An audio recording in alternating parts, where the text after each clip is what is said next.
রক্ষা করেছে, এদেশকে নতুনভাবে পুনর্জন্ম দিয়েছে এবং এই পুনর্জন্মে যে বাংলাদেশ পেলাম সে বাংলাদেশ যেন অত্যন্ত দ্রুত গতিতে এগিয়ে চলতে পারে, সেটাই হলো আমাদের স্বপ্ন।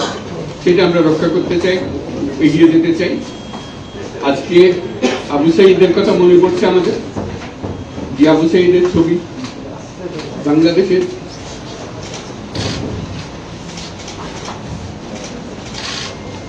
প্রতিটি মানুষের মনে গেছে, এটা কেউ বলতে পারবে কি অবশ্যই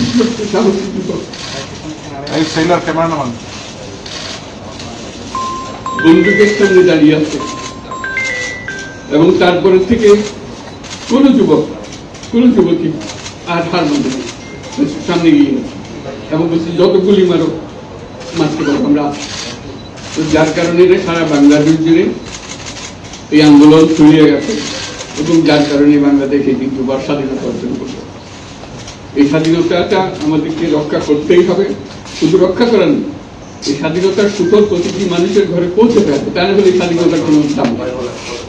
এই স্বাধীনতাকে পৌঁছানো হলে আমাদের শপথ, আমাদের যে প্রতিজ্ঞা যে আমাদেরকে এটা করতে হবে, ঘরে ঘরে পৌঁছাতে হবে। মানুষ যেন জানে যে বাংলাদেশ স্বাধীন হওয়ার অর্থ হলো তার নিজের পরিবর্তন, ব্যক্তির পরিবর্তন, সুযোগের পরিবর্তন, তার ছেলেমেয়ের ভবিষ্যতের পরিবর্তন। এটা যেন প্রত্যেকে বুঝে নেয় এবং আজকের তরুণ সমাজকে বোঝানো যে এই দেশ এটা তোমাদের হাতে, তোমরা এটাকে তোমাদের মনের মতো করে গড়েছো।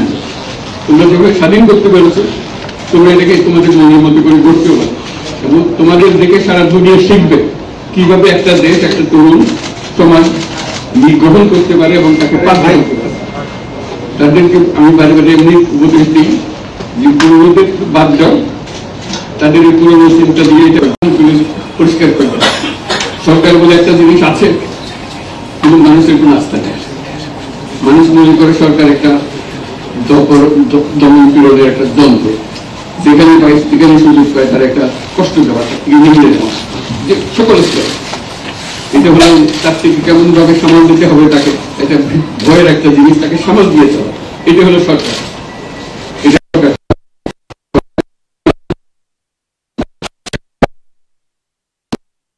সরকার আমার জন্য সরকার তার জন্য দাঁড়ায় না।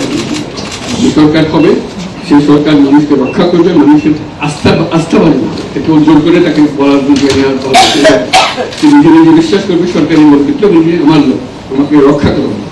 সেই আস্থাটা আমাদেরকে ফিরিয়ে আনতে হবে মানুষের মধ্যে। তাহলে মানুষও যোগ দেবে। মানুষ এখন পিছিয়ে থাকে যে কিসের মধ্যে আমাদেরকে ঢুকিয়ে দিচ্ছে।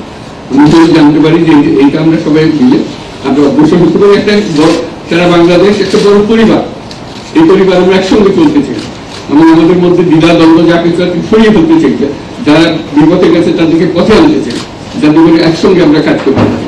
এর মধ্যে আমরা শুনলাম আসার পথে পরিস্থিতি এখানে আইন শৃঙ্খলার ব্যাঘাত হচ্ছে, মানুষকে আক্রমণ করছে, ঘর জ্বালিয়ে দিচ্ছে, সম্পদ জ্বালিয়ে নষ্ট করছে, দিয়ে যাচ্ছে, অফিস আদালতে আক্রমণ করছে, সংখ্যালঘুদের উপর আক্রমণ করছে, হিন্দু, বৌদ্ধ, খ্রিস্টান, আমেরিকা সবার উপর আক্রমণ করছে। এগুলো হলো ষড়যন্ত্রের অংশ। এগুলো আমাদের বিষয় না।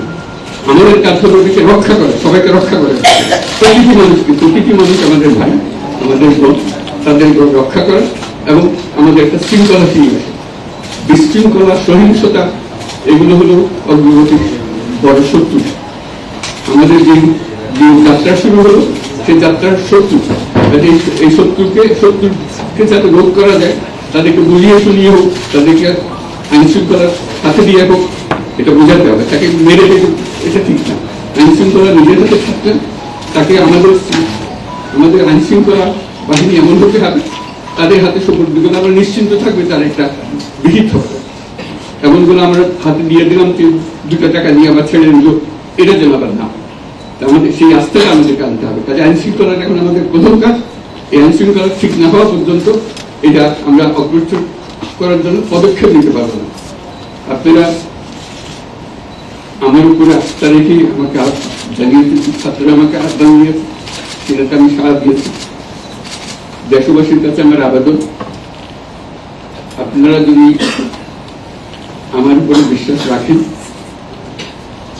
আমার উপরে ভরসা রাখেন, তাহলে নিশ্চিত করেন যে দেশে কোনো জায়গায় কারো উপরে হামলা হবে না। এটা আমাদের প্রথম দায়িত্ব। এটা যদি আমি করতে না পারি, এটা আমার কথা যদি না শুনেন আপনারা, তাহলে আমার প্রয়োজন এখানে নাই। আমাকে বিদায় দেন, আমি আমার কাজে থাকি, সেখানে আমি ব্যস্ত থাকি। যদি আমাকে প্রয়োজন মনে করেন, তাহলে আমাকে প্রয়োজন মনে করলে আপনাদেরকে দেখাতে হবে যে আমার কথা আপনারা শোনেন।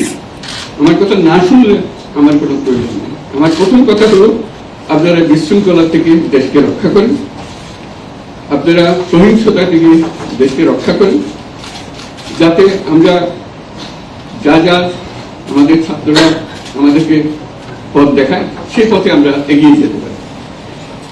এটা একটা খুব সুন্দর দেশ হতে পারে, বাংলাদেশ একটা খুব সুন্দর দেশের সম্ভাবনা আমাদের। কাজে এই সম্ভাবনাগুলো আমরা নষ্ট করে দিয়েছি। এখন আবার সেই বীজতলা আবার তৈরি করতে হবে, আবার আমাদেরকে জেগে উঠতে হবে। তারাই এই বীজতলা তৈরি করবে, তাদের হাত দিয়েই হবে, এবং তাদের দিকে আমরা তাকাবো এবং আমরা তাদের নির্দেশ মতে আমরা অগ্রসর হব। এখানে সরকারি কর্মকর্তা কর্মচারী যারা আছেন, সেনাবাহিনী, বিমান বাহিনী, নৌবাহিনী প্রধানরা যারা আছেন, তাদের প্রতি অনুরোধ, আমরা একটা পরিবার, এটার মধ্যে যেন আমাদের গোলযোগ না হয়, আমরা একযোগে একসাথে চলতে পারি এবং আমরা তড়িৎ গতিতে একটা সুন্দর বাংলাদেশ গড়ার পথে এগিয়ে যেতে পারি। সেটাই আমার কামনা। আপনাদের সবার কাছে আবেদন, আমাদেরকে সেই সুযোগ দেন, আমরা সেই পথে আমরা যেন অগ্রসর নিজে প্রশান্তি পাই। পৃথিবীর সবাই আগ্রহ করে তাকিয়ে আছে আমাদের দিকে। এখানে যখন ছাত্ররা রাস্তায় নেমেছে, পৃথিবীর সব জায়গা থেকে অভিনন্দন এসেছে, যে তারা অবাক হয়ে গেছে। আমাদের তো যা শিওরি উঠেছে, প্রতিদিন যা হয়েছে অবিশ্বাস্য কেন, তাদেরও এটা স্পর্শ করছে, তাদের তরুণরাও জেগে উঠছে। আমাদের ছেলে মেয়েদের এই অভিজ্ঞতা ছিল, তাদের এই সংবাদ থেকে তারাও চোখ জেগে উঠেছে আমরা কি করতে পারি। কাজে আমাদের কাজ হবে এগুলো সম্পূর্ণ করা। আমরা আজকে থেকে শুরু করলাম, সেটা আশা করি আমরা দ্রুত গতিতে এগিয়ে যেতে পারি। সবাইকে ধন্যবাদ।